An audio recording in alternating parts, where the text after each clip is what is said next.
হিংসা নাই, কিন্তু অন্যায়ভাবে মনে কষ্ট দিয়েছে, জুলুম করেছে, আর্থিক ক্ষতি করলে কি করব?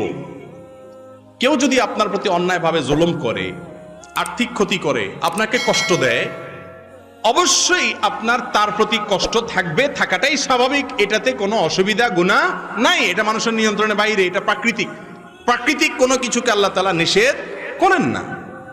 এই জন্য রাসূল করিম সাল্লাল্লাহু আলাইহি ওয়াসাল্লাম বলেছেন, লা ইয়াহিল্লু লিমুসলিমিন আন ইয়াহজুরা আখাহু ফাওকা সালাসি আইয়াম ওয়া লায়াল। কোন ব্যক্তি অন্য মুসলমানের প্রতি কোনো কারণে রাগ হয়েছে, তার রাগকে শ্রদ্ধা করে ইসলাম। রাগ হয়েছে, সে কথা বলবে না, এখন ভালো লাগে না, এটা স্বাভাবিক। তার এখন মুড নেই, কথা বলবে না, রাগের কারণে অধিকার আছে, আল্লাহ তাআলা সে সুযোগ দিয়েছেন। কিন্তু 3 দিনের বেশি করার সুযোগ নাই। তার মানে আপনার স্বকীয় যে কষ্ট, সেটাকেও ইসলাম হজম করে, এলাও করে, যে ঠিক আছে আপনি রাগ করতে পারেন।